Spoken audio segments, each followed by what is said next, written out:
Je m'appelle Jaurès Nia. Je suis graphic designer spécialisé en brand identity et social media design. J'accompagne les entreprises, les startups, les particuliers dans la création de leur identité visuelle cohérente, uniforme et surtout mémorable auprès de leur public cible. Ceci dans le but de se démarquer de la concurrence, de se positionner en tant qu'expert du marché ou tout simplement de refléter l'entreprise à travers ses activités et ses valeurs.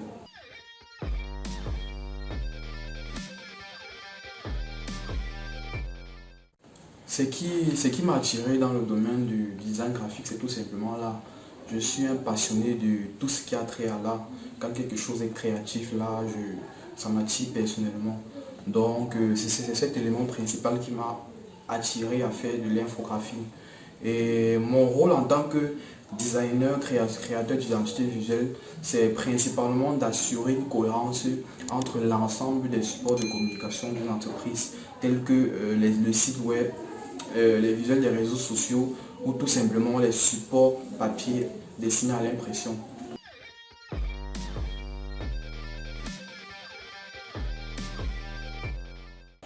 Ici, je vais donner les éléments minimums qui vont permettre la création d'une identité visuelle réussie.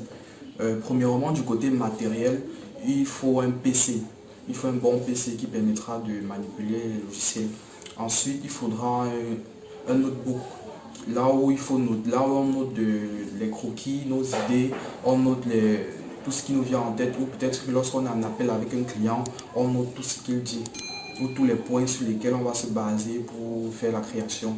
Et du côté logiciel, j'utilise le logiciel Illustrator premièrement pour la création du logo ou tout simplement les éléments graphiques qui vont nécessiter un peu de l'illustration ou du dessin. Ça, c'est un logiciel phare, donc il faut absolument ce logiciel. Ensuite, le logiciel Adobe Photoshop.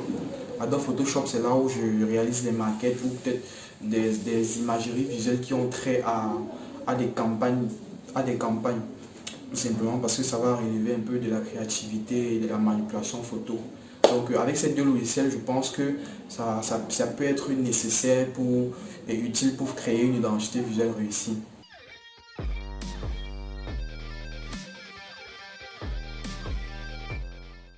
Les avantages d'avoir une identité visuelle bien conçue permet premièrement de se démarquer de la concurrence parce que en tant qu'entreprise qui exerce dans un domaine d'activité précis, on a généralement plusieurs concurrents. Donc avoir une identité visuelle réussie, bien conçue, permet de se démarquer de l'ensemble de ses concurrents parce qu'on reflète une bonne image. Et comment ça peut impacter l'image de l'entreprise auprès du public cible? Elle impacte du côté gage les qualités. Parce que lorsqu'un prospect entre en contact avec vous, si vous avez des visuels bien soignés, il va penser que vous fournissez un service de qualité. Et cela accroît votre notoriété.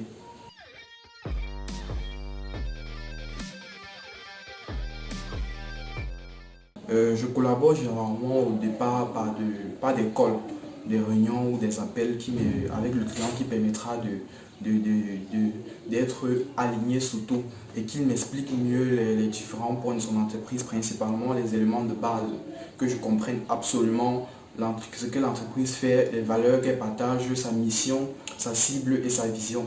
Parce que lorsque je comprends tous ces éléments-là, je me mets à la place de l'entreprise, je me mets en tant que propriétaire de l'entreprise, cela me permet de fournir un travail de qualité.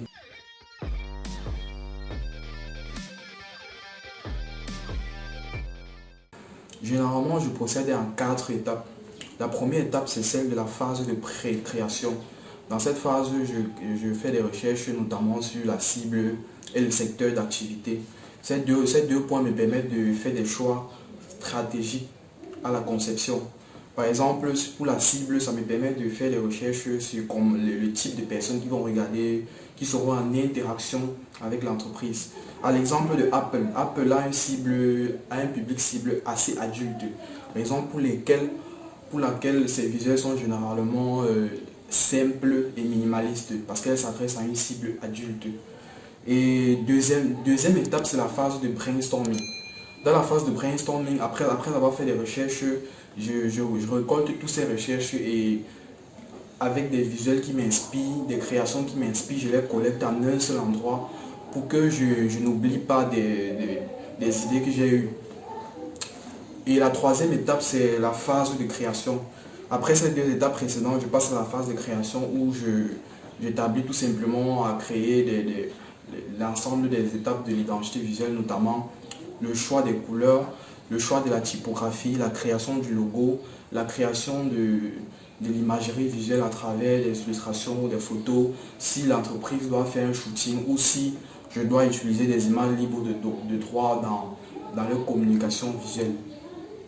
Et la quatrième étape, c'est la déclinaison de l'identité visuelle sur l'ensemble des supports de communication ou tout simplement sur la charte graphique.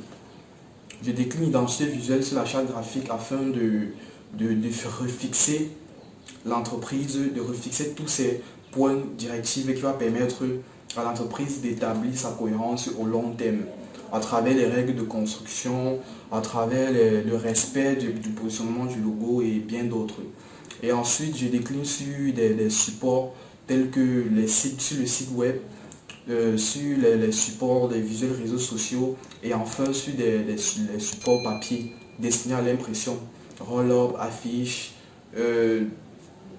cartes de visite, t-shirts et bien d'autres.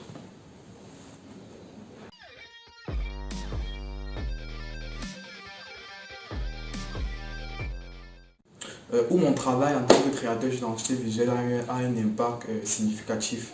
L'entreprise SmartFin Patrimoine, c'est un programme d'accompagnement qui permet aux entrepreneurs, aux entreprises de mieux gérer les budgets afin d'accroître leurs finances, tout simplement.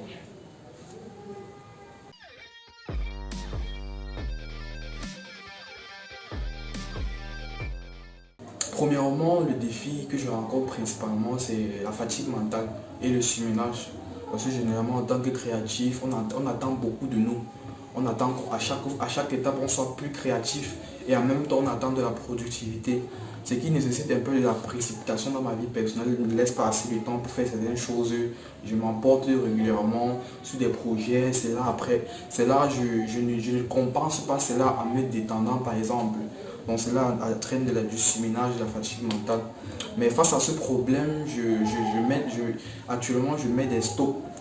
Je mets des stops face au travail. Si peut-être un week-end, je peux dire que j'arrête de travailler complètement pour aller me ressourcer, pour aller me détendre, tout simplement pour faire autre chose qui n'est pas en lien avec mon travail. Donc cela aide énormément. Et si vous êtes créatif, je vous conseille fortement de faire cela.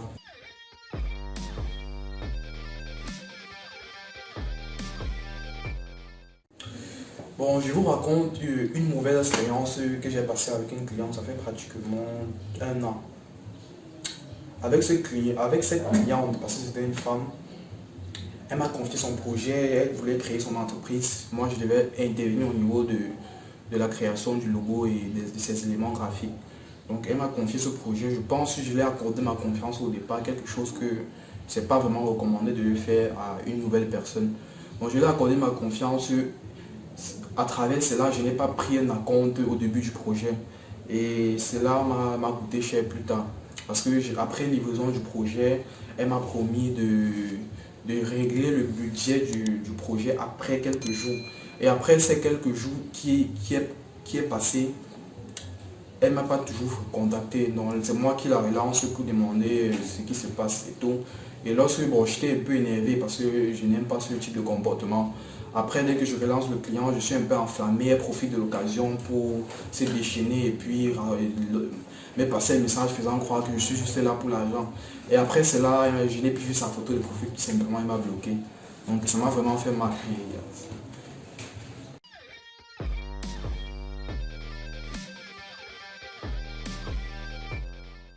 C'est une question délicate, mais bon, on connaît déjà, bon, c'est ma maison brûle, c'est mon PC que je vais sauver, il n'y a pas deux choses.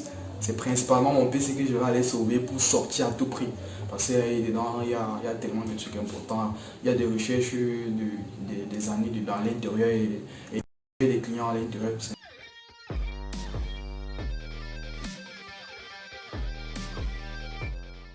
Je tiens à remercier grandement le Photoshop pour tout faire pour l'invitation et l'initiative qu'elle met en œuvre pour mettre en avant l'image des graphic designers. Aujourd'hui, c'est pas, nous on est beaucoup trop dans l'ombre, on ne met pas principalement en valeur. Donc c'est là, ça, c'est vraiment un coup de pouce. Et encore merci à vous.